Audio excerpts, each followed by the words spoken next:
దుండిగల్లో అత్యంత కిరాతకంగా హతమార్చినటువంటి స్వాతి కుమారుడు మనతో పాటు ఉన్నాడు. నీ పేరేంటి నాన్న? హర్షవర్ధన్. ఏం జరిగింది?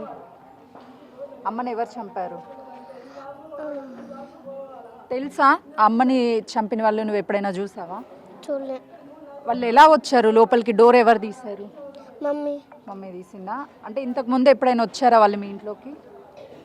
రాలేదు. ఎంతమంది వచ్చారు? ఇద్దరు వచ్చారా? అంటే వాళ్ళ చేతుల్లో కత్తులు కానీ ఏమన్నా ఉన్నాయా? ఉన్నాయి. ఎక్కడి నుంచి తీసుకొచ్చారు కత్తి? వాళ్ళ ఇంట్లోకి. ఎన్ని కత్తులు తీసుకొచ్చారు?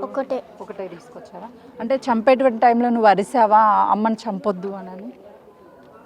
నువ్వు చూసావా చంపేటప్పుడు వాళ్ళని? ఎక్కడున్నావు నువ్వు?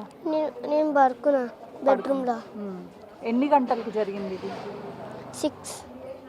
అమ్మ రోజు ఏమన్నా చెప్తుందా జాగ్రత్తగా ఉండండి మీరు అని చెప్పి? ఏం చెప్తుంది నీకు? అమ్మ ఏం మాట్లాడుతుంది రోజు నీతో? జాగ్రత్త ఉండమని. నాన్నతో ఎప్పుడైనా మాట్లాడావా నువ్వు? చూసావా మీ నాన్నని అసలు? ఎప్పుడు మాట్లాడావు చివరిగా నాన్నతో? అప్పుడు మాట్లాడినా. అన్న ఉన్నాడా నీకు? ఎక్కడ ఉంటాడు అన్న? హాస్టల్లో ఉంటాడు. అమ్మ నీతో రాత్రి ఏమని చెప్పింది? అమ్మ మాట్లాడిందా రాత్రి నీతో? ఏం మాట్లాడింది? అది ఎవ్వరు వచ్చిన డోర్ తీయకొద్ది మళ్ళీ జాగ్రత్త ఉండమని చెప్పింది. మరి అమ్మ ఎప్పుడు డోర్ తీసింది? 6 ఉదయం. అప్పుడు ఇంట్లోకి వచ్చినప్పుడు వాళ్ళు ఏమన్నా గట్టిగా అరవడం కానీ అమ్మ అరవడం నీకు వినిపించిందా? ఏమని అరిసింది అమ్మ?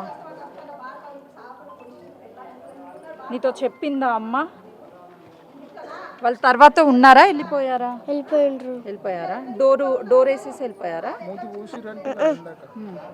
గొంతు కోసి అది చచ్చిపోయిన తర్వాత వెళ్ళిపోయిండ్రు. నువ్వు అప్పటికి చూసావా వాళ్ళని? చూసావా? వాళ్ళని గుర్తుపడతావా? నీ మీద ఏమన్నా చేయి చేసుకోవడం నిన్ను కొట్టడం ఏమన్నా చేశారా? ఏం చేయలేదా?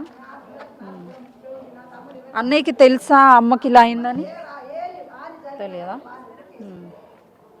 అదే చూస్తున్నాం కదా, చిన్న బాబు స్వాతి చిన్న కుమారుడు. కనీసం ఏం జరిగిందో కూడా ఆ బాబుకి తెలియదు. పూర్తిగా భయపడుతున్నాడు. ఎందుకంటే కళ్ళ ముందే తల్లిని హతమార్చినటువంటి ఘటన చూసి అసలుకి అమ్మ అమ్మ అని చెప్పేసి ఆ టైంలో అరవడానికి కూడా కనీసం అక్కడ అవకాశం లేకపోయింది. కానీ బాబుని వాళ్ళు చూశాను నేను అని చెప్తున్నాడు. ఇంతకుముందు ఎప్పుడు చూడలేదు అని కూడా బాబు అయితే చెప్తున్నాడు. కాబట్టి ప్రస్తుతానికి పోలీసులు కేసు నమోదు చేసుకొని ఇన్వెస్టిగేషన్ చేస్తున్నారు.